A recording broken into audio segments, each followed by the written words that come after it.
What's your favorite poverty meal that you still eat regardless of where you are financially? AskReddit Top Posts.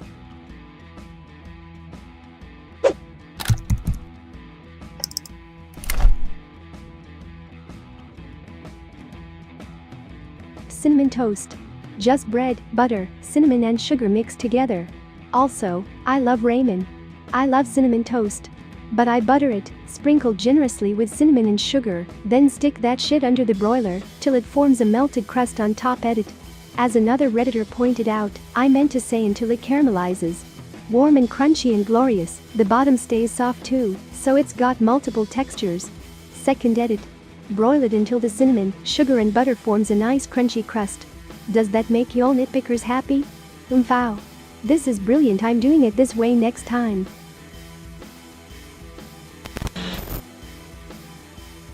Stew. There could be anything in there, but it's still delicious. My grandma, who grew up during World War II, taught me that you can make soup from almost anything.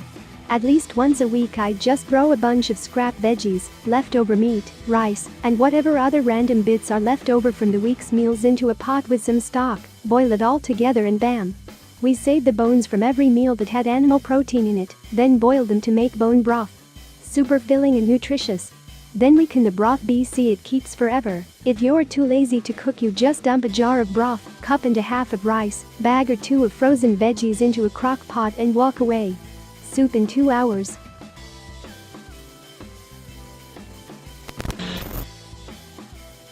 Soup boiled down with rice to bulk it up. This is a good one, almost like a porridge or congy. When I'm sick I boil rice and chicken stock and just eat it that way, no soy sauce or anything else, so it's easy on my stomach. It's a really comforting thing to eat. I always make long grain parboiled rice that way. So much tastier. My mom taught me to do that. Kind of like a cheat risotto but more cooked. When I was at uni I lived off it with chopped hot dogs stirred into it. Surprised I didn't get scurvy now I think about it. All the limes in your drinks took care of that.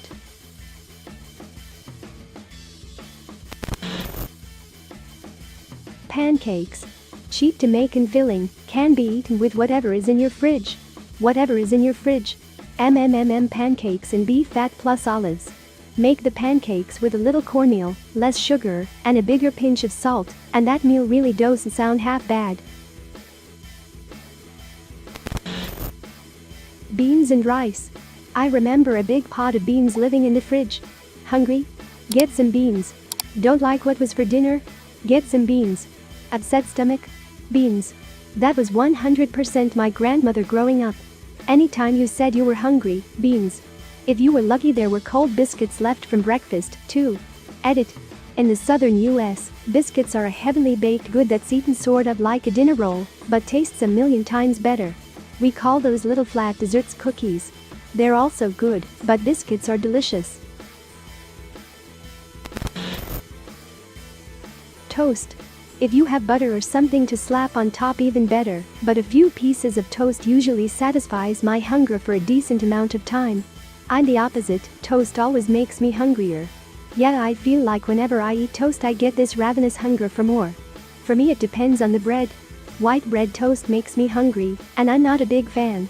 A good whole grain wheat with seeds and whatnot, that hits the spot. Toast with a fried egg for breakfast. Been eating that for probably 6 years now and still look forward to it every morning. Hello fellow egg and toast lover. Life feels incomplete without and nothing can replace it.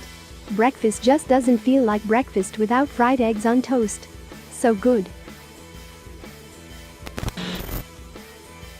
Thing called goop. It's something my father came up with when he was super poor after leaving the army in the 80s when the economy was fucked, and it's now like a staple in our family. It's like a stroganoff or something I guess. The recipe is 1 can of cheap cream of mushroom soup, one of those 80-cent things of sour cream, the empty soup can full of milk, a dash of $1 steak sauce, seasoning and cheap ground beef over noodles. Costs just a couple bucks to make and feeds an entire family of 4. Editing to add the full recipe. I use Goya seasonal, and I generally put it over farfalle noodles, but fettuccine works really well though. So the general recipe I follow is as follows: brown ground meat with salt and pepper with a dash of Worcestershire sauce. Once that's browned, add in a can of cream of mushroom and a huge dollop of sour cream. Fill the pan with milk and add that too. Then some more Worcestershire sauce, some A1, and like a tablespoon of your favorite mustard. Season to taste with Italian seasoning, garlic powder, onion powder and whatever else you think sounds good. Serve over noodles. I also suggest putting some Parmesan cheese over it when you eat it cause it's good. Grilled cheese sandwich. Edit. Added egg to the grill. Grilled cheese is great pretending to be boggy food too. My brother and I used to go to the store together and splurge on fancy-ish cheese, i.e. still the pre-cut stuff in plastic in the dairy section, not the high-end stuff in the deli section or the fancy cheese cooler, and see who could come up with the best combination of cheeses and bread from the bakery section. I think we settled on sourdough, smoked Gouda, Havarti, and cream cheese. Ghetto mac, it's where make some pasta and add in whatever you can find in the fridge or cabinets. Cheese, lunch meat, spam, spices, etc. No two meals were ever the same. All this time I didn't even know it had a name. We would just do this to try to make a meal. Called it goulash. Usually ground beef, stewed tomatoes and a can of vegetables and elbow macaroni, but my mom had been known to do hot dogs, ham, sausage or just extra veggies. Goulash is traditionally a soup, but this was more of a casserole. We call that white trash casserole.